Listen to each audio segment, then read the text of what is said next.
बहुत ये समय था, हौच पौच था, थोड़े कुछ काम थे। मैं सीधा सीधा मैंने आज आपको प्रॉमिस किया था कि आज मैं होऊंगा, और फिर मैंने बड़ी गाड़ी तेज चलाया।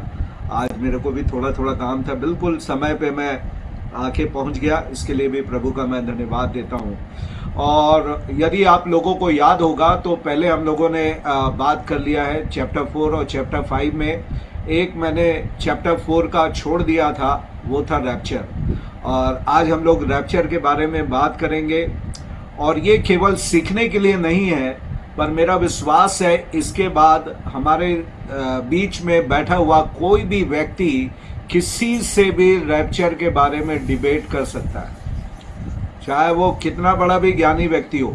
तो आज हो सकता है ये 2 सेशन में लगेगा, क्योंकि बड़ा सब्जेक्ट है। बहुत सारी बातें हम धीरे धीरे चलते हुए क्लियर करेंगे। और आज हमारा ये विश्वास है कि इस सेशन के अंत होते होते आप में से सभी लोग रैप्चर के बारे में साफ साफ समझ जाएंगे। रैप्चर की घटना के बारे में आप लोग साफ साफ समझ जाएंगे।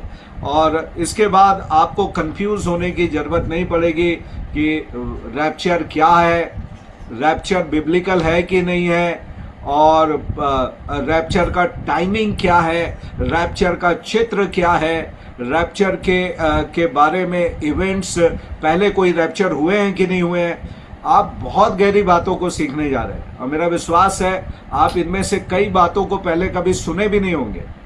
और इसलिए तैयार होकर रहें, आज कुछ अद्भुत प्रभु आप लोगों के लिए करने के लिए जा रहा है। तो चलिए चैप्टर 4 में पहुंचकर आज का हम शुरू करते हैं आज के सेशन को। और स्लाइड्स आपके सामने रहेगी और आप लोग इसको देखते चले जाएंगे। तो रैप्चर द, मेरे को अभी इंग्लैंड गया था, ये स्लाइड्स मैंने वहीं पे बनाया। तो एक बुजुर्ग आंटी है, वो इधर उधर सुनते रहती हैं, तो उनने बोला आप फर्स्ट फ्लाइट जरूर लिखना, rapture the first flight to heaven. उन्होंने मेरे को बड़ा जोर दिया, और उनके कहने से मैं जब लिख रहा था तो फिर पवित्र आत्मा ने मुझे थोड़ा सा प्रॉम्प्ट किया, है ना, थोड़ा सा मुझे बोला कुछ इस शब्द के ऊपर। मैंने फिर उसके बाद उनको, जब मैं शिक्षा देने के लिए खड़ा हुआ रात्रि, तो मैंने उनसे कहा आपके कहने से तो the first flight to heaven मैंने लिख दिया, पर मैं आपको कहना चाहता हूं कि this is not only the first flight, this is the only flight to the heaven. Second और थर्ड और फोर्थ फ्लाइट नहीं है हेवन का, ये ना केवल फर्स्ट है पर only flight to heaven. Rapture is the only flight to heaven, सिर्फ अकेली फ्लाइट है जो आप स्वर्ग लेके जाएगी। इसके अलावा कोई दूसरा रैप्चर नहीं है। रैप्चर एक ही घटना घटेगी, और वो परमेश्वर के उद्धार पाए हुए लोगों को, जो पेंटीकोस्ट से लेकर रैप्चर तक के लोग हैं। याद रखिएगा, रैप्चर सब लोगों का नहीं होने वाला है। रैप्चर पेंटीकोस्ट के दिन से आरंभ होगा, लोगों के इससे आरंभ होगा, और रैप्चर के आखिरी दिन, रैप्चर जिस दिन होगा उस दिन तक कलीसिया के लोगों का युग का रैप्चर होगा। तो हम लोग इसके अगली स्लाइड में चलेंगे और हम इसको देखेंगे, है ना। तो आप लोगों को स्लाइड दिख रहा है क्या? कोई खोल के बता दे, स्लाइड दिख रहा है? ओके, तो हम लोग चलेंगे। तो पहली बात ये होती है कि इज रैप्चर बिब्लिकल। अभी शायद बंटी भाई ने या किसी ने मुझसे पूछा था कुछ दिन पहले, भाई बाइबल रैप्चर बिब्लिकल है कि नहीं है, रैप्चर बिब्लिकल है कि नहीं। और माफ करेंगे, ये मैंने यूके के लिए बनाया था, तो मैं हिंदी में इसका अनुवाद करूंगा। कुछ आयतें लिखी हुई है जिससे आप समझ जाएंगे। तो पहले मैं आपको इसको समझाऊं, इसको आप समझिएगा। जब कभी आपको कोई आके पूछे मुझे बाइबल में रैप्चर दिखाओ, है ना। लिखते लिखते आप ध्यान से सुनिएगा। कोई अगर आपसे पूछे कि मुझे रैप्चर दिखाओ बाइबल में, तो आपको ये पूछना है कि आपकी बाइबल न्यू टेस्टमेंट ओरिजिनल भाषा किस में लिखी गई। बाइबल न्यू टेस्टमेंट कौन से भाषा में लिखी गई? ग्रीक। तो कोई ग्रीक भाषा में लिखी गई। तो आपको मालूम हो कि ग्रीक भाषा में वर्ड आपको हर्पाज़ो मिलेगा, जो सेकंड नंबर में आपको लिस्ट में लिखा हुआ है। ग्रीक में रैप्चर को हर्पाजो कहा जाता है, और इंग्लिश भाषा में इसका मतलब आया है, पहला थिस्सलुनीय 4:17 में इसका मतलब आया है कॉट अप। अंग्रेजी बाइबल में इसको लिखता है कॉट अप, और हिंदी बाइबल में लिखता है उठा लिए जाएंगे, और हम सब बादलों में उठा लिए जाएंगे। उठा लिए जाने का अगर आप ग्रीक बाइबल में जाएंगे, जो कि पहली बाइबल लिखी गई, उसमें लिखने वाले ने इसको हर्पाजो लिखा था। तो हर्पाजो का मतलब जो होता है सदन स्ट्रेंथ, और ये एक अचानक से फोर्स के द्वारा, ताकत के द्वारा किसी को खींच लेना। मैं इसको आपको समझाता हूं। जब कभी आप अपने बच्चों के साथ निकलते हैं, अगर आपके बच्चे छोटे हैं, आप देखना उंगली पकड़ के नहीं चलते, वो चाहते हैं कि खुद से चले, और फिर आप जितना भी उनके हाथ पकड़ना चाहो, आपके हाथ को छुड़ा के वो अकेले चलने लगते हैं। और आप जब तक रोड खाली रहता है, कोई दुर्घटना की बात नहीं होती, आप उनको भागने देते हैं। आप बोलते रहते हैं देखना गिरना नहीं, जोर से नहीं दौड़ना, गिर सकते हो, और आप उनको भागने देते हैं, चलने देखते हैं। पर बच्चा इधर उधर नहीं देखता कि किधर गाड़ी आ रही है, किधर जानवर आ रहा है, किधर खड्डा है, किधर पे ब्रेकर है, वो अपनी धुन में दौड़ रहा रहता है।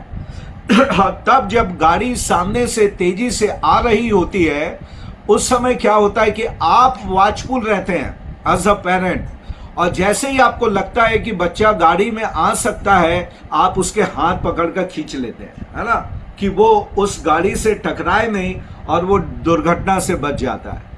आपको मालूम हो कि रैप्चर के आगे 7 साल का क्लेश काल और महाक्लेश काल है, और परमेश्वर मेरे और आपको अभी चलने दे रहा है।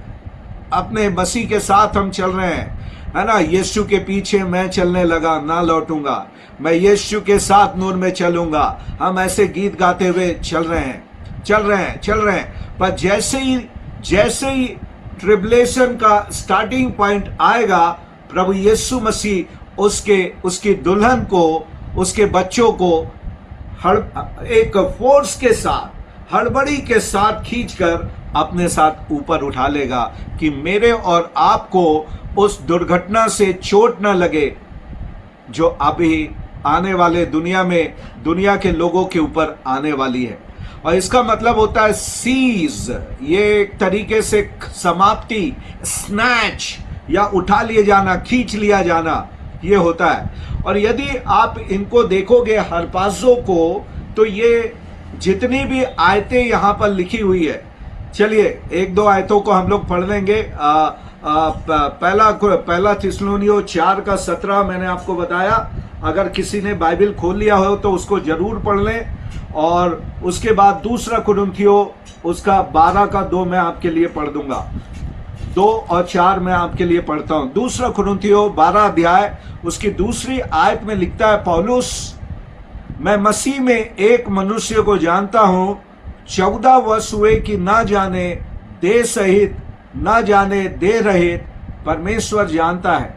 ऐसा मनुष्य तीसरे स्वर्ग तक आगे लिखा है उठा लिया गया। अगर आप ग्रीक बाइबल में इसको देखोगे तो ये वर्ड उठा लिया गया आपको मिलेगा हर्पाजो। यहां पे आपको हर्पाजो मिलेगा। हर्पाजो का मतलब होता है ताकत के साथ खींच लेना, फोर्स के साथ खींच लेना, उठा लेना, झपट के खींच लेना, ये आपको यहाँ पे मिलेगा। उसी पे प्रकार फिलिपियों 2:6, इब्रानियों की पत्री 10:34, प्रकाशित वाक्य की पुस्तक 12 अध्याय 15 आयत, यूहन्ना रचित सुसमाचार 10 अध्याय 28-29, प्रेरितों के काम 8 का 39, प्रेरितों के काम 23 का 10 और मत्ती 13 का 19।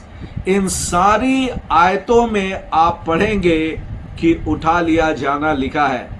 और प्रेरितों के काम 1:9 में भी आप लिखा हुआ पाएंगे, जब यीशु मसीह बादलों पर उनके देखते देखते उठा लिया गया। तो ये इसका खोज है। तो इसको मैं आपको समझा रहा था। और तब सेकंड स्लाइड जो आप देख रहे हैं, एक 4वीं शताब्दी में संत जेरोम नाम का एक बाइबिल का धर्मशास्त्री या ज्ञानी पैदा हुआ, उसको सेंट जेरोम कहते हैं। ये 4वीं शताब्दी में आया और तब लैंग्वेज बदल गई थी। तब ग्रीक से जो वर्ल्ड लैंग्वेज हो गई, जो सारी दुनिया में बोले जाने वाली भाषा हुई, वो लैटिन हो गई। जब लैटिन भाषा सारी दुनिया में फैल गई, वो मुख्य भाषा बन गई, तो सेंट जेरोम ने इसको ग्रीक से लैटिन भाषा में अनुवाद किया। और जब पहला थिस्सलुनीय 4:17 को सेंट जेरोम ने लैटिन में अनुवाद किया, तो आपको एक ऑरेंज कलर या येलो कलर में दिख रहा है, रैपियो। लैटिन में ये ट्रांसलेट होकर आया रैपियो का भी मतलब होता है सीज या carried away in one's spirit, या आत्मा में ले लिया जाना या उठा लिया जाना। रैपियो, अगर लैटिन वर्ड रैपियो को अगर आप देखेंगे, इसका भी वही अनुवाद होता है जो हरपाज़ो का होता है। तो इसको पहला थिस्सलुनीय 4:17 को, ओके, नीति वहां पे पॉइंट आउट कर रही है, जो भी है वो रेड लाइन जहां पे लिखता है 4:17 इस तरीके से लैटिन में लिखा, सिमूल रैपिमून कम इल्लीस। इसका मतलब होता है, नीचे अंग्रेजी में अनुवाद है, इस लैटिन का नीचे में लिटरल अनुवाद है, टुगेदर टेकन विद देम, उनके साथ उठा लिया जाना, उनके साथ ले लिए गए, मसीह के साथ हम उठा लिए जाएंगे। ये इसका लैटिन अनुवाद होता है। तो आप समझ रहे हैं, अगर आपसे कोई पूछे कि ये बिब्लिकल वर्ड नहीं है, तो आपको उनको बतलाना पड़ेगा कि हिंदी और अंग्रेजी बहुत बाद में लिखी गई। लैटिन के बाद अंग्रेजी में बाइबिल का अनुवाद हुआ, और अंग्रेजी के बाद जितनी भी क्षेत्रीय भाषाएं हैं उसमें बाइबिल का अनुवाद हुआ। तो जिनको नहीं मिला, उन लोगों ने कुछ भी जो उनको प्रॉपर वर्ड लगा, वो उसको लगाकर उसको अनुवाद करने के लिए लगे।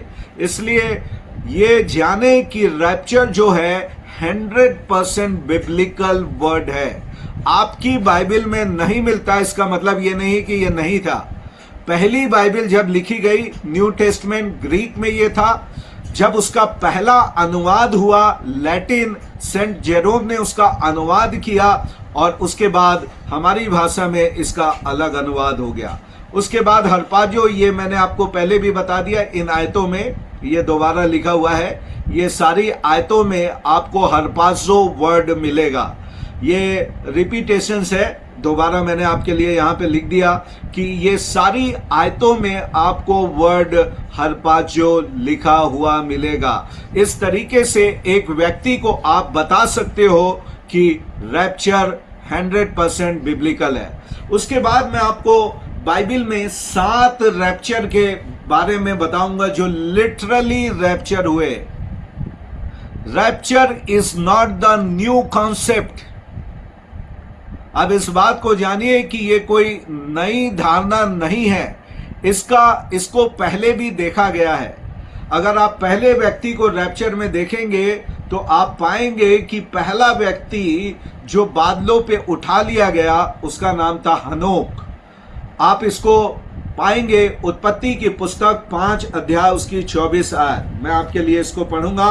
उत्पत्ति की पुस्तक उसका 5वां अध्याय उसकी 24 आयत। यहाँ पे आप हनोक के बारे में पढ़ेंगे। इस प्रकार से लिखा है, उत्पत्ति 5 के 24 में हनोक परमेश्वर के साथ चलता था, फिर वो लोप हो गया क्योंकि परमेश्वर ने उसे उठा लिया।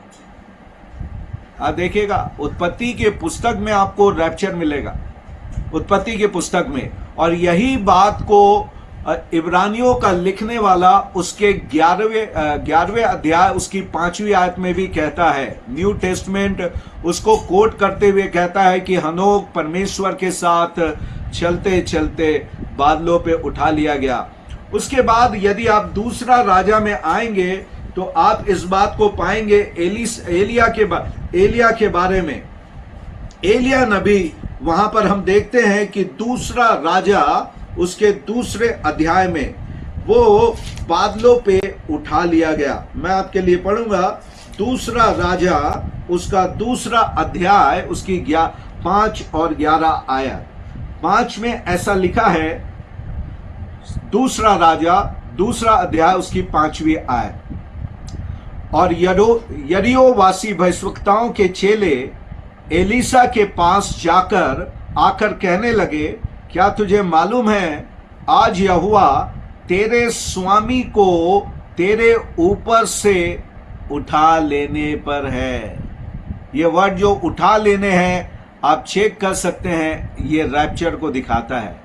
एलिया जो है आगे चल के 11वीं आयत में परमेश्वर ने उसको उठा लिया और लिखता है 11वीं आयत में लिखता है, वे चलते चलते बातें कर रहे थे कि अचानक, देखिए मैंने जो वर्ड हरपासों का बताया, सडन, अचानक से, फुर्ती से, है ना, अचानक एक अग्निमय रथ और अग्निमय घोड़ों ने उनको अलग अलग किया और एलिया बवंडर से होकर स्वर्ग पर चढ़ गया या उठा लिया गया।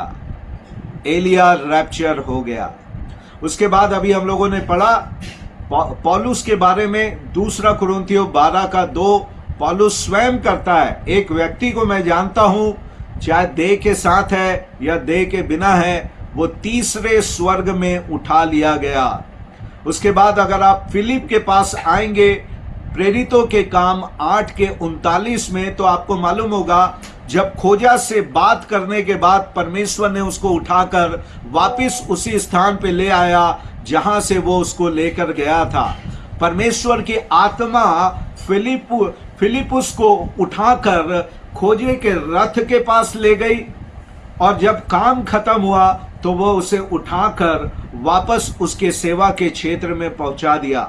उसके बाद अगर आपको मालूम हो, जब यीशु मसीह अपने प्रेरितों से, चेलों से बात कर रहा था, तो अचानक से बातें करते करते यीशु मसीह जैतून पर्वत के ऊपर उठा लिया गया और 2 स्वर्गदूत आकर कहने लगे, जैसे तुम इसको जाते हुए देखे हो वैसे ही तुम उसको आते हुए भी देखोगे। फिर उसके बाद यूहन्ना का हम लोगों ने पढ़ा था, प्रकाशित वाक्य की पुस्तक 4 अध्याय उसकी 1 आयत में हमने देखा कि यूहन्ना के लिए स्वर्ग खुल गया और उसे एक आवाज सुनाई दिया, यहाँ ऊपर आ जा, यहाँ ऊपर आ जा, और यूहन्ना स्वर्ग में उठा लिया गया। और उसके बाद अगर आप देखोगे प्रकाशित वाक्य की, इसको मैं जरूर आपके लिए पढ़ देता हूं, आखिरी आयत है प्रकाशित वाक्य की पुस्तक 11 अध्याय उसकी 11 आयत। प्रकाशित वाक्य की पुस्तक उसका 11 अध्याय उसकी 11 आयत में 2 गवाहों के बारे में लिखा है और ये 2 गवाह 3.5 साल तक आगे प्रचार करने वाले हैं। क्लेश काल के समय ये 2 गवाह प्रचार करेंगे। आगे जब हम प्रकाशित वाक्य में आगे आएंगे तो इन 2 गवाहों के नाम हम आपको बताएंगे, प्रूव करके कि ये दोनों गवाह कौन हैं। ये अभी सीक्रेट है पर आगे हम आपको बताएंगे। और जब ये अपनी सेवा खत्म करेंगे तो अथाह कुंड में से स्वर्गदूत शैतान जो निकला था वो इन दोनों को मार डालेगा। और 11वीं आयत में लिखता है 11 और 12 आयत, और लिखा है, परंतु 3.5 दिन के बाद परमेश्वर की ओर से जीवन का श्वास उनमें बैठ गया और वे अपने पांव के बल खड़े हो गए और उनके देखने वालों पे भय छा गया। तब उन्हें स्वर्ग से एक बड़ा शब्द सुनाई दिया, यहां ऊपर आओ। यह सुनकर वे बादल पे सवार होकर अपने बैरियों के देखते देखते स्वर्ग में चढ़ गए। हालेलुया। यहाँ पे दो गवाहों के भी रैप्चर के बारे में आप यहाँ पे पढ़ेंगे। तो यहाँ पे 7 लोगों के रैप्चर के बारे में ऑलरेडी बाइबल बात करती है। 7 लोगों के रैप्चर के बारे में बाइबल बात करती है। इसलिए रैप्चर जो है वो कोई नया कॉन्सेप्ट बाइबल के लिए या उसके लोगों के लिए नहीं है। अगली आयत में अगर आप जाएंगे तो यहाँ पे रैप्चर के या छुड़ाए जाने के पिक्चर को दिखाया गया।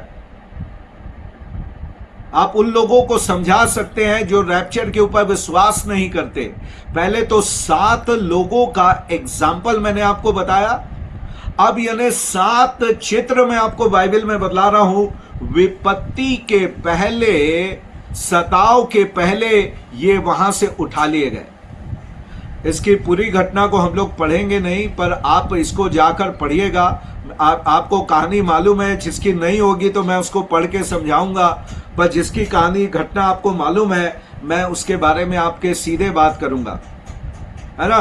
तो आप थोड़ा सा जो चित्र में दिखाई दे रहे हैं, वीडियो ऑन किए हुए हैं, वे लोग अपना सिर हिला देंगे। लूत के बारे में जानते हैं ना? यस, हाथ हिला दीजिए ऐसे, है ना। तो लूत के बारे में जानते हैं, इसलिए मैं आपको इसमें पढ़ाने नहीं लेके जाऊंगा। घटना ये होगी कि अब्राहम से बातें करने के बाद वो 3 स्वर्गदूत सदोम अमोरा में पहुंच गए और वो लूत से कहने लगे कि इसका पाप परमेश्वर की दृष्टि में बढ़ गया है और परमेश्वर अब इस सिटी को नाश करने पर है, और परमेश्वर मुझे तुम लोगों के पास इसलिए भेजा है कि मैं तुम्हें इस विपत्ति के आने के पहले सूचना देकर तुमको बाहर निकालूं। और यहां पर देखिएगा, जब इनसे बातें कर रहे हैं तो लिखता है लूत और उसका परिवार देरी करने लगा।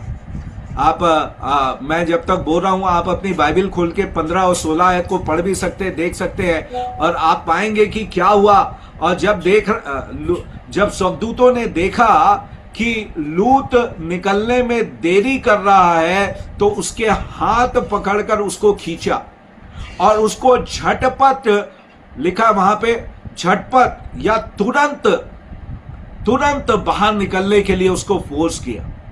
हरपाजो का क्या मतलब है? फोर्स के साथ, फुर्ती के साथ झपट कर बाहर निकाल लेना। आपको यहां पे रैप्चर की पिक्चर दिखेगी। और इसके बाद क्या हुआ? दंड आ गया। इसके बाद दंड आ गया। तो लूत की घटना से मेरे और आपको सीखने के लिए मिल रहा है, प्रभु धर्मियों को विपत्ति के आने के पहले झपट कर वहां से बाहर निकाल लेता है।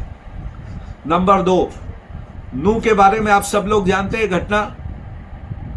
हाँ जी, हाथ हिला दें अपना। नूह के बारे में जानते हैं। आप पढ़ेंगे कि 7वें अध्याय और 9 और 10 में परमेश्वर ने नूह से कहा कि मनुष्य का पाप मेरी दृष्टि पे बढ़ गया है और अब मैं इसको नाश करने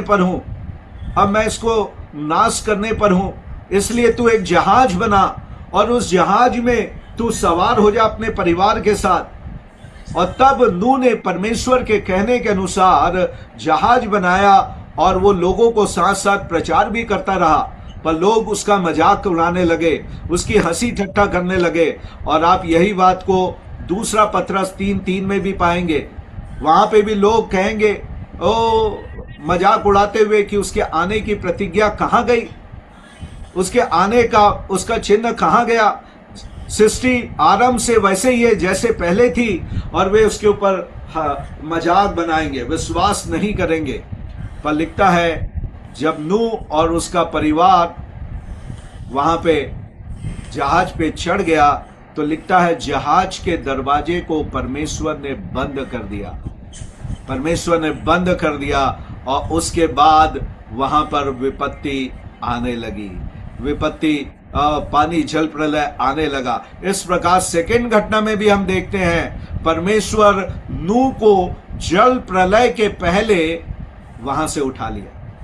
विपत्ति आने के पहले धरती से उठाकर उसको नाव में सवार कर लिया, जिसका प्रबंध उसने कहा था। तीसरे नंबर को आप लोग नहीं जानते हैं, इसलिए हम इसको जरूर पढ़ेंगे। दूसरा इतिहास उसका 22 अध्याय, दूसरा इतिहास उसका 22 अध्याय निकाल लेंगे। उसकी 11 और 12 आयत को मैं यहां पे पढ़ूंगा।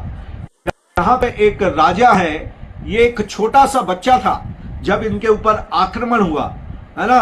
और जब आक्रमण हुआ तो इसकी दाई इसको लेकर भागने के लिए निकली, है ना। और ये जब भागने के लिए निकली तो इसको छुपा के रख लिया, और विपत्ति इसको मारने के लिए आ रही थी, मारने के लिए आ रही थी। और उसके बाद जब ये वहां से अज्जिया के द्वारा जब ये भागा, है ना, और तब ये जब वहां से भागा तो 11 अध्याय में लिखता है, 10 से मैं पढ़ दूं आपको, है ना। जब अज्जिया की माता अतल्याह ने देखा कि मेरा पुत्र मर गया है, तब वो उसे उठाकर यहूदा के घराने के सारे राजवंश को नष्ट किया।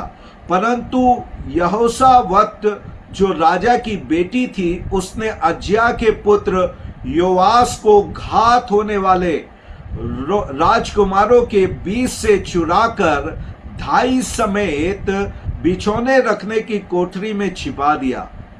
इस प्रकार राजा यहोराम की बेटी यहोशावत, जो यहोयादा याजक की स्त्री और अहज्याह की बहन थी, उसने योआस को अतल्याह से ऐसा छिपा रखा कि वह उसे मार डालने ना पाई। और 12 में क्या लिखा है देखिएगा, वह उसके पास परमेश्वर के भवन में 6 वर्ष तक छिपा रहा। इतने दिनों तक अतल्याह देश पर राज्य करती रही। कितने दिनों तक? 6 दिनों तक, है ना। मैंने आपको बताया क्लेश काल कितने साल का है? 7 साल का है। क्लेश काल 7 साल का है ना। और 6 साल के खत्म होने के बाद योआस जो है राज्य करने के लिए वहां से जो छुप कर बैठा था, वहां से वो बाहर निकाला गया। यहां पर अगले में जब आप सुनेमाइट के पास जाएंगे तो दूसरा किंग उसके 8वें अध्याय पहली आयत में भी एक चित्र को आप पाएंगे कि किस प्रकार से परमेश्वर यहाँ पे रैप्चर के चिन्ह को देता है। इसको मैं जरूर आपके लिए पढ़ूंगा। दूसरा राजा उसका 8वां अध्याय उसकी पहली आयत। दूसरा राजा उसका 8वां अध्याय उसकी पहली आयत में आपके लिए जरूर पढ़ूंगा। जिस स्त्री के बेटे को एलीशा ने जिलाया था, उसने उससे कहा कि अपने घराने समेत यहां से जहां कहीं तू रह सके वहां रह, क्योंकि यहोवा की इच्छा है कि अकाल पड़े और वह इस देश में 7 वर्ष तक बना रहेगा। और 7 वर्ष तक के परमेश्वर ने इसको छिपाकर दूसरे स्थान में ले गया। यहाँ पे सुनेमाइट और उसके बच्चे को, जिसको एलीशा ने जीवित किया था, अकाल के बीच में से निकाल लेने के चित्र को हम देखते हैं। उसी प्रकार 7 साल के महाक्लेश और क्लेश काल में परमेश्वर अपने बच्चों को इस आने वाली विपत्ति से बचा के रखेगा, ताकि जब ये खत्म हो जाए तो वापस मसीह के साथ उसे दोबारा लेकर आ जाए।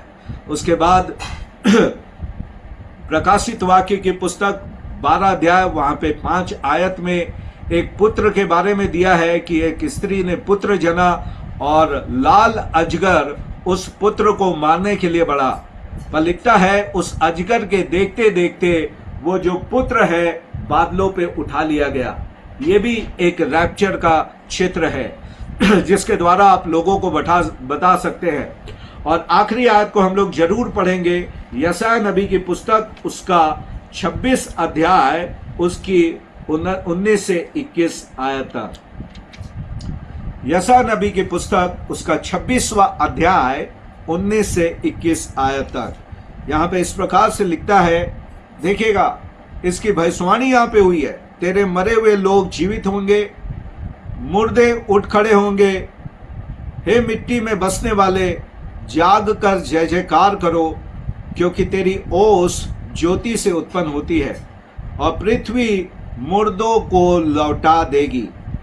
हे मेरे लोगों, आओ अपनी अपनी कोठरी में प्रवेश करके किवाड़ों को बंद करो। ये रैप्चर की बात हो रही है। मेरे लोगों आओ, यहां पे परमेश्वर कह रहा, अपनी अपनी कोठरी में प्रवेश करके किवाड़ को बंद करो थोड़ी देर तक, जब तक यहोवा का क्रोध शांत ना हो तब तक अपने अपने को छिपा रखो।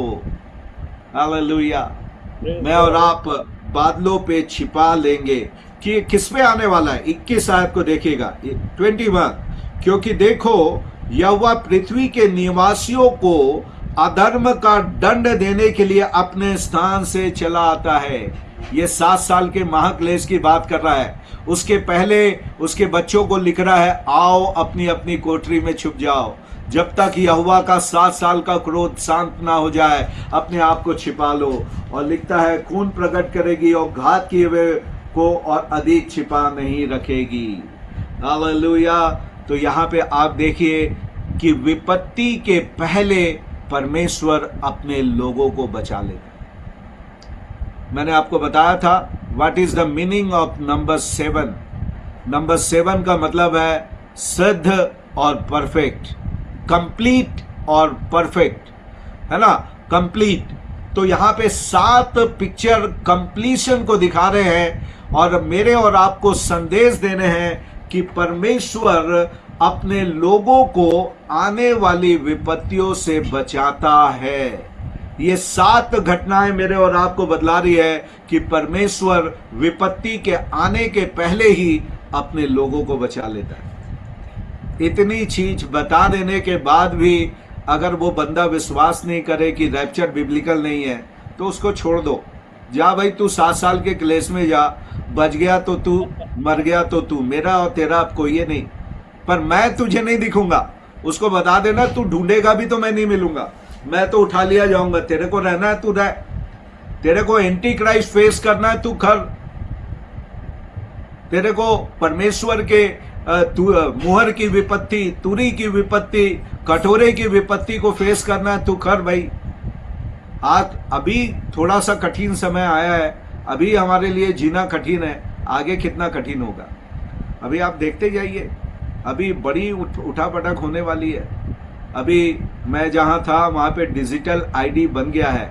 आपका आधार कार्ड अभी डिजिटल होने वाला है। आप ये बात आज लिख के ले लो, मैं भैंसवाड़ी के रूप में कह रहा हूं।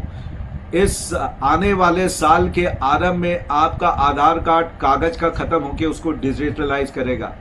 और अगर आप नहीं जाओगे फिर गैस सिलेंडर, थोड़े समय पहले बोला गैस सिलेंडर नहीं मिलेगा आधार कार्ड नहीं दिखाओगे।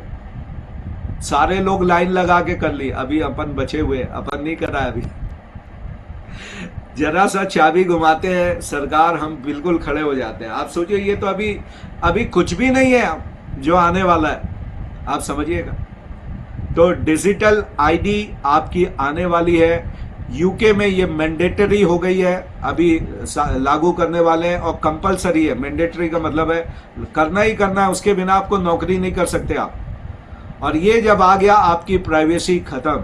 आप 24 घंटे 7 दिन 365 दिन पूरे साल भर आप सरकार की निगरानी में हैं, मॉनिटरिंग में हैं। आप कोई गैर कानूनी काम, और सरकार का गैर कानूनी काम क्या है? मसीह की आराधना करना। क्योंकि गवर्नमेंट जो है एंटी क्रिश्चियन गवर्नमेंट होगी, है ना। द एंटी क्राइस्ट 3.5 साल के आखिरी 3.5 साल में आएगा। पर एंटी क्राइस्ट की स्पिरिट अभी से काम कर रही है ना। तुम्हारे बीच में यूहन्ना 2 अध्याय में कहता है, अपनी पत्री के पहला यूहन्ना 2 अध्याय में कहता है, तुम्हारे बीच में बहुत से एंटी क्राइस्ट हैं, वो अभी काम कर रहे हैं। पर द एंटी क्राइस्ट मध्यकाल में आएगा सताव के, पर उसका पिच अभी से तैयार किया जा रहा है कि जब वो आए तो उसको शासन करने में कोई दिक्कत ना हो। तो डिजिटल आईडी होगी, डिजिटल करेंसी होगी, वन वर्ल्ड गवर्नमेंट होगा, वन वर्ल्ड रिलीजन होगा। अभी आपके पास फ्रीडम है, फायदा उठाओ सेवा करने के लिए, मसीह के लिए समर्पित जीवन जीने के लिए। हालेलुया। नेक्स्ट स्लाइड में जाएंगे, है ना। अभी हमारे पास थोड़ा अभी और समय बाकी है ना। आज अपन धीरे धीरे चल रहे हैं, पर काफी बातों को कवर कर रहे हैं। ये रैप्चर होगा कैसे, अब मैं आपको थोड़ा सा 5 एस्पेक्ट्स ऑफ रैप्चर, 5 बातें रैप्चर के दौरान घटेगी। और ये लिया गया है पहला थिस्सलुनीयों 4 अध्याय, है ना, 17 से 20 आयत तक के में लिया गया। पहला थिस्सलुनीयों उसका 4था अध्याय, उसकी 17 से 20 आयत को जब आप पढ़ेंगे तो इस 5 बातों को वहां पे देखेंगे। अभी आप उसको पढ़िए नहीं, आप इसको मिलाइएगा जाने के बाद। पहली बात आप पाएंगे रिटर्न ऑफ क्राइस्ट, मसीह का वापस आना। पहली बात, रैप्चर के दौरान आपको दिखेगा प्रभु यीशु मसीह बादलों पे आएगा, in air not on the earth. यह आपको पहला कुरिन्थियों 4 में उसकी 17 आयत में आगे आपको मिलेगा कि यीशु मसीह बादलों पे आएंगे, धरती पे नहीं।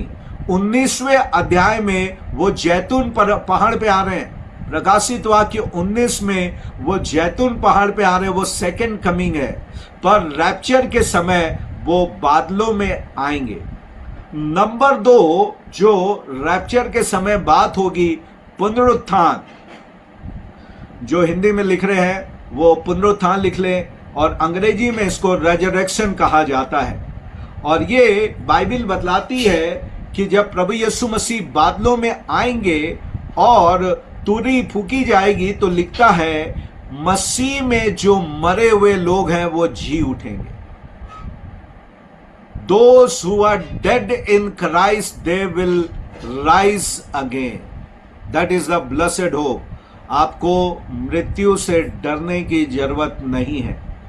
आज परमेश्वर के बच्चों को मौत से खौफ खाने की जरूरत नहीं है, क्योंकि मृत्यु को प्रभु ने उनके बच्चों के लिए हमेशा हमेशा के लिए हरा दिया। आज अधलोक और मृत्यु की कुंजियां प्रभु यीशु मसीह के पास है। 4 दिन के मरे हुए लाजर को वो जब पुकार के कहा लाजर बाहर आ, और वो जिंदा हो गया, प्रभु ने ये बताने के लिए उसको 4 दिन के बाद जिंदा किया कि मैं जब चाहूं अपने बच्चों को जिंदा कर सकता हूं। कभी मैं नाम लेके पुकारूंगा वो जिंदा हो जाएंगे। तो आज अगर आपके परिवार के लोग आज प्रभु में सो गए हैं, उनके लिए आप चिंतित ना हो। वो रैप्चर के समय जिंदा होने वाले हैं। उनको एक अविनाशी देह मिलने वाला है। वो देह जो कभी दोबारा मृत्यु को नहीं पहनेगा, वे हमेशा हमेशा के लिए अनंत काल के लिए जीवित रहेंगे, वो उनको मिलने वाला है। Hallelujah, praise the Lord, that is our blessed hope. और उसके बाद लिखता है रैप्चर। पहला होगा यीशु मसीह का आगमन, दूसरा होगा मरे हुए जी उठेंगे, और तीसरा लिखता है उठा लिए जाएंगे। रैप्चर का मतलब होता है हर बात जो living believer caught up into the Lord's presence who will experience physical death, जिनके साथ मिलकर जो मरे हुए हैं, जो जीवित हैं और जो मरे हुए में से जी उठे हैं, फिर दोनों मिलकर बादलों में उठा लिए जाएंगे। पहले मरे हुए जी उठेंगे, हम जो जीवित हैं बदल जाएंगे और एक होकर एक साथ बादलों में उठा लिए जाएंगे। रैप्चर एक ही बार होगा सारे लोगों का, सारी दुनिया से सारे के सारे संत एक ही क्षण में पलक झपकते बादलों पे उठा लिए जाएंगे। फिर उसके बाद होगा रीयूनियन। रीयूनियन के बाद का मतलब है यूनियन क्या होता है? एक होना। यूनियन यानी एकता। रीयूनियन फिर से एक होना। आदम और हवा का पाप के कारण परमेश्वर से संबंध टूट गया था, है ना। और यहां पे लिखता है जो मरे हुए संत है और जो सब है, हम विद द लॉर्ड, हम सब संत एक साथ प्रभु के साथ एक हो जाएंगे। मैं और यीशु मसीह एक मन, एक प्राण, एक देह, एक शरीर हो जाएंगे। Hallelujah. We will be one, inseparated. Yeshu और मैं एक देह के होंगे। जैसे देह एक है, उसके अंग अनेक है, और यीशु मसीह कलीसिया का सिर है। पौलुस ने इसको इफिसियों 5वां अध्याय 1 कुरिन्थियों में जो बतलाया कि मसीह कलीसिया का सिर है, हम और वो एक देह हो जाएंगे। और आखिरी और अंतिम बात जो रेजरेक्शन की है वो है रीअश्योरेंस। इन बातों के द्वारा एक दूसरे को शांति दिया करो। रैप्चर की घटना शांति का संदेश है। यह नहीं है कि भैया ढाढ़स बांधो, आप क्लेश में प्रवेश करने वाले हो, तुम्हारे ऊपर विपत्तियों की विपत्ति बाढ़ की नाई आने वाले हैं, एंटी क्राइस्ट तुम्हारा जबड़ा तोड़ने वाला है, सिर काटने वाला है, तुम्हारे अंगों को टुकड़े टुकड़े करने वाला है। ये क्या कोई शांति की बात है? नहीं नहीं नहीं नहीं। कंफर्ट वन अनदर का मतलब है एक दूसरे को शांति दिया करो का मतलब है ढाढ़स बांधो। तुम मृत्यु से और मृत्यु के खौफ से होकर नहीं गुजरने वाले। तुम एंटी क्राइस्ट और ट्रिबुलेशन की ओर नहीं, परंतु क्राइस्ट की ओर आप जा रहे हो। इन बातों के द्वारा एक दूसरे को शांति दिया करो। और उसके बाद इसको करके आज हम खत्म करेंगे टाइमिंग ऑफ द रैप्चर। इसमें बड़ा डिबेट है। तो अगर कोई आपसे भिन्न विचार रखता है तो उससे आपको लड़ाई करने की जरूरत नहीं है। वो भी व्यक्ति विश्वासी है, पर उसको टाइमिंग के बारे में ज्ञान नहीं है कि रैप्चर क्या होगा। तो करीब करीब 3 मुख्य है और एक चौथा और जुड़ गया, उसको अगले स्लाइड में मैं आपको बतलाऊंगा। अभी तक 3 प्रकार के लोग हैं जो विश्वास करते हैं कि रैप्चर कब होगा। हम विश्वास करते हैं सताव के पहले, 7 साल के सताव के पहले कलीसिया उठा ली जाएगी। इसको अंग्रेजी में कहते हैं प्री ट्रिबुलेशन रैप्चर। कलीसिया सताव के पहले उठा ली जाएगी। उसी को नीचे लिखा गया है, rapture of church prior to the 7 year tribulation. 7 साल के क्लेश काल के पहले कलीसिया उठा ली जाएगी। उसको 7 साल के क्लेश में जाने की आवश्यकता नहीं है। इसका डायग्राम अगले चित्र में है, तो इसको अभी मैं केवल बोल के समझाऊंगा, आगे आपको चित्र भी दिखाएंगे। उसके बाद आता है मिड ट्रिबुलेशन।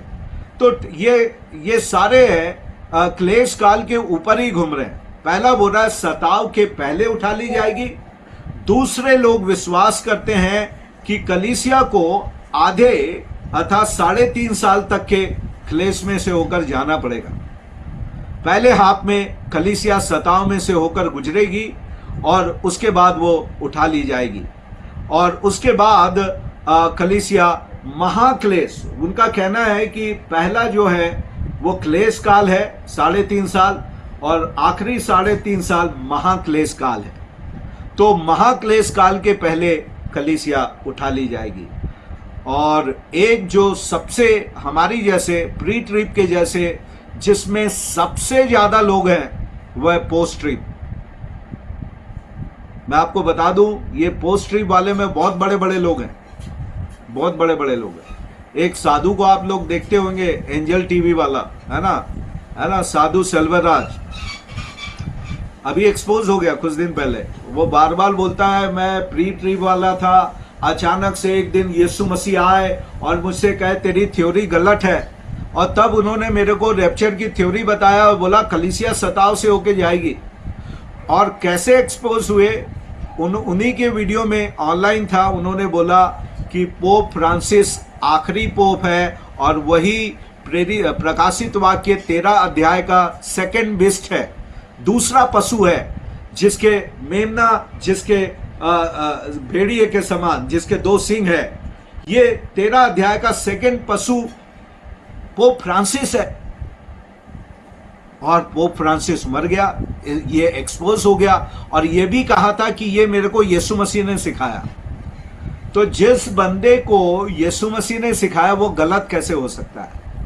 इसलिए उसने वीडियो में आके माफी भी मांगा और वो माफी वाले वीडियो को एक ही दिन में मिटा भी दिया। माफी भी मांगा, एक दिन के बाद उसको मिटा भी दिया, और वो पुराने वीडियो भी सारे खिसका दिए जिसमें उसने कहा था कि यीशु मसीह ने सिखाया। तो आप समझ सकते हो कि ये साधु सेल्वराज को सिखाने वाला बंदा कौन है। वो श्योरली प्रभु यीशु मसीह नहीं था, न तो गलत नहीं सिखाएगा। पोस्ट्री वाले कहते हैं church is present through out the tribulation. ये विश्वास करते हैं कि सारे 7 साल तक कलीसिया इस धरती पे ही रहेगी और प्रभु उनको संभाल के रखेगा। ये बोलते हैं रहेगी जरूर, पर प्रभु उनको संभाल के रखेगा। मालूम नहीं किस लिए रखे हैं। अगर छुपा के ही रखना है, कहीं कोने काने में जंगल में छुपा के रख दिया, तो भाई क्यों रखा है, ले ही जाओ आप। उसका कोई काम नहीं बतला रहे हो, उसका कोई चित्र नहीं बतला रहे हो, फिर रखा क्यों है। फिर उसके बाद लिखता है rapture and second coming are facts of a single event. Rapture और सेकेंड कमिंग एक ही इवेंट है, ये कहते हैं, और ये आखिरी में होगा। तो आप मेरे चित्र की तरफ देखिएगा, इन लोग कैसे रैप्चर कहते हैं। ये आप सताव के आखिरी में रैप्चर हुए और उसके बाद यू टर्न होकर आप नीचे आ गए। कितने लोगों ने वो मेले में जाकर वो ऊपर वाला झूले को झूला, ऊपर झूला झुलाता है ना, ऊपर लेके जाता है फिर नीचे आता है, गोल चक्री वाला। तो कहने का मतलब है ये लोग विश्वास करते हैं कि प्रभु यीशु मसीह आपको एक बार ऊपर लेके जाएगा और फिर नीचे लेके आ जाएगा। फिर कहाँ है यूहन्ना 14:3। यूहन्ना 14:3 में क्या लिखा है, मैं तुम्हारे लिए जगह तैयार करने जाता हूं, और जब जगह तैयार कर लूं तो तुम्हें लेने के लिए फिर आऊंगा, ताकि जहां मैं रहता हूं वहां तुम भी रहो। ये लोग बोलते हैं कि हम लोग रहेंगे नहीं, हम लोग स्वर्ग में ऊपर जाएंगे फिर वापस यू टर्न करके नीचे आ जाएंगे। तो आप इसी से समझ जाएं। तो यहां पे इसका चित्र है, देखिएगा, इसको बता के फिर हम लोग क्वेश्चन आंसर में चलेंगे, है ना। फिर अगले हफ्ते ये खत्म हो जाएगा। तो अभी यहाँ पे देखिए, यहाँ पे आपको दिख रहा होगा प्री ट्रिप का रैप्चर का आपको दिख रहा होगा कि एक ब्लैक एरो वाली डंडी चल रही है। ये चर्च एज है ना, ब्लैक एरो। ये जो चर्च का एज है जो पेंटिकॉस्ट के दिन से आरंभ हुआ और ये ट्रिबुलेशन के शुरू होने के पहले तक चलेगा। और जैसे ही ट्रिबुलेशन होने वाला रहेगा, प्रभु को उसका दिन और समय मालूम है, उसके पहले प्रभु हमें बादलों में उठा लिया जाएगा। कहने का मतलब है आप क्लेश काल के पहले दिन भी नहीं रहेंगे। क्लेश काल के पहले दिन के पहले ही प्रभु मेरे और आपको बादलों में उठा लेगा। ये मेरे और आपके लिए धन्य आशा है और यही हमारा विश्वास है। उसके बाद 7 साल का क्लेश आरंभ होगा और उसके बाद सेकंड कमिंग और 1000 साल का राज्य इस धरती के ऊपर आरंभ होगा। नंबर 2, इसको जो मैंने आपको पहले नहीं बताया था, ये चर्च, ये इसको बोलते हैं पार्शियल रैप्चर।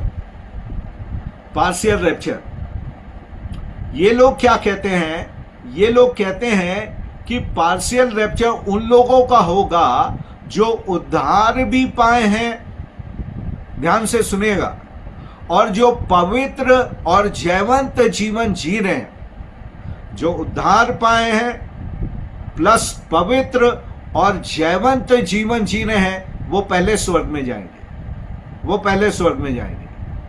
बाकी जो उद्धार पाए हैं और पाप में जीवन जी रहे हैं, वो लोग छोड़ दिए जाएंगे, सताव में पवित्र करने के लिए वो छोड़ दिए जाएंगे। ये इनका विश्वास है, हमारा विश्वास नहीं है। और ज्यादातर ये आया है वो जो सफेद कपड़े पहनने वाले चर्च वाले जो आप देखते हैं ना, जहां कहीं भी आपको दिखते हैं, जिनका ऊपर का कुर्ता भी सफेद है, नीचे की धोती लुंगी है या पैजामा है वो भी सफेद है, वो लोगों की ये थ्योरी है, वो लोगों की।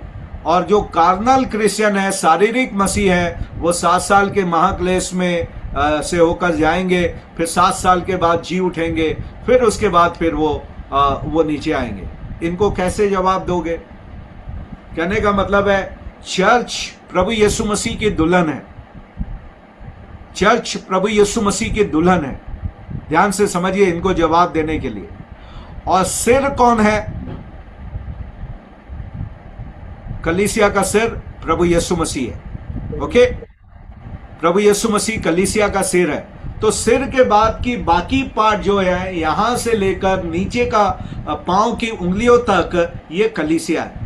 अब ये अपने आप को कहां पे रखेंगे? हो सकता है ये मिडिल वाले पार्ट में रखेंगे, पैर वाले पार्ट में कार्नल क्रिश्चियन है, तो आधा भाग यहां के बाद से लेकर पेट तक का वाला भाग रैप्चर हो गया।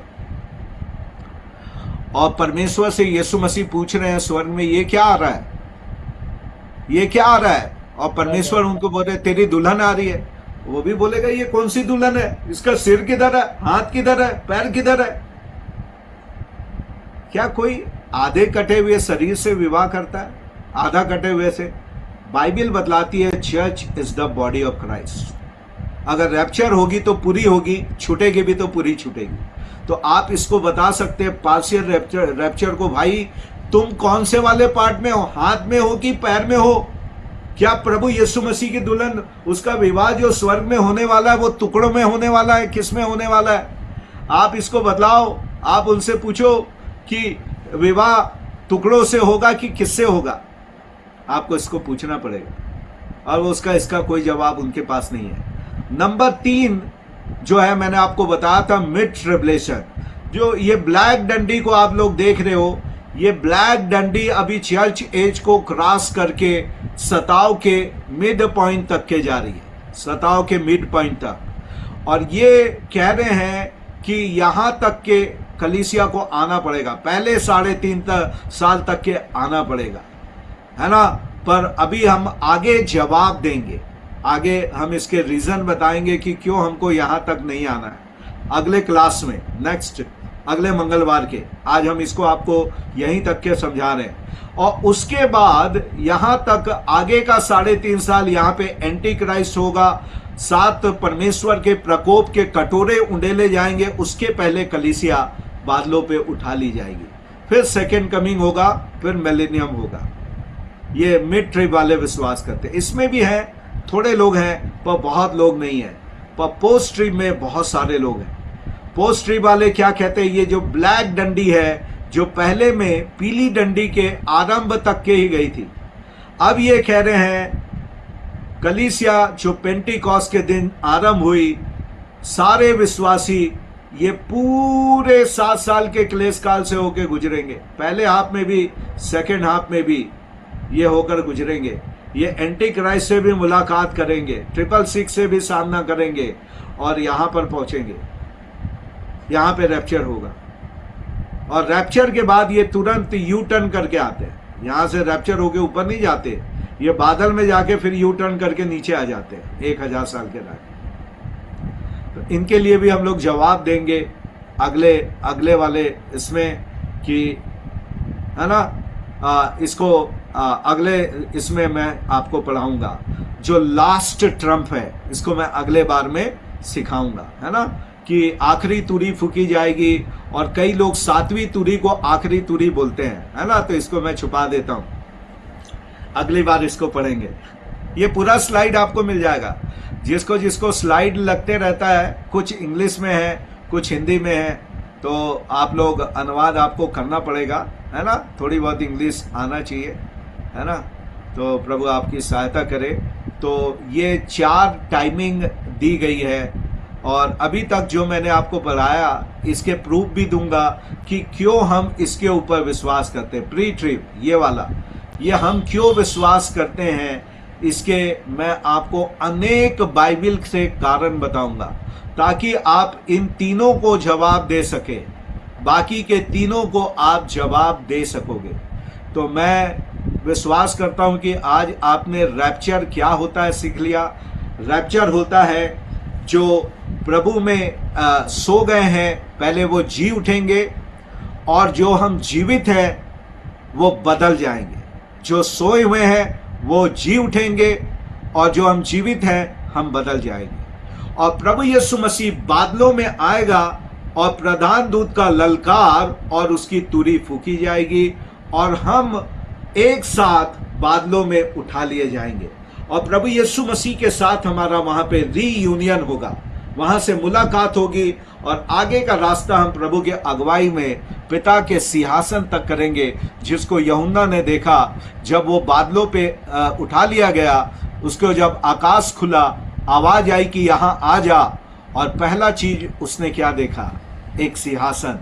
हम पिता के सिंहासन के पास जाएंगे। पुत्र प्रभु यीशु मसीह हमारा दूल्हा हमको वहां पे लेके जाएगा। फिर वहां पे 24 सिंहासन दिखाई दिए, जिसमें मेरे और आपको वहां पे बैठने के लिए प्रभु आमंत्रित करेगा। 12 प्रेरित और 12 उन लोगों को जिनको प्रभु ने चुना कि वो उसके साथ सिंहासन पे बैठ के राज्य करे, वे उसके साथ वहां पे बैठे हुए दिखाई देंगे। हालेलुया। और उसके बाद हम प्रभु के साथ वहां पे भजन करेंगे, उसकी महिमा करेंगे, और हमारा वहां पे न्याय होगा, है ना। मसीहों को इनाम मिलने का न्याय होगा। और इस तरीके से हम प्रभु के साथ वहां पे 7 साल तक के रहेंगे। और 7 साल के बाद सेकंड कमिंग के समय हम धरती पे उसके साथ वापस आएंगे, और तब 1000 साल का राज्य इस धरती के ऊपर स्टार्ट होगा। तो ये आपके लिटरल बाइबल में नहीं है, पर तो ग्रीक बाइबल में था। सेंट जेरोम ने 4वीं शताब्दी में इसको लैटिन में रैपियो करके अनुवाद किया, और रैपियो से वर्ड रैप्चर हमारी इंग्लिश भाषा में आया, जिसको कॉट अप या उठा लिया जाना हिंदी में कहा गया। और यहाँ पर हम इसको समाप्त करेंगे, और आगे आपके पास मौका है, यदि आपके पास कोई प्रश्न होगा आप उसको पूछ सकते हैं, और हम उसके बाद आगे प्रार्थना करके आगे बढ़ेंगे। ओके।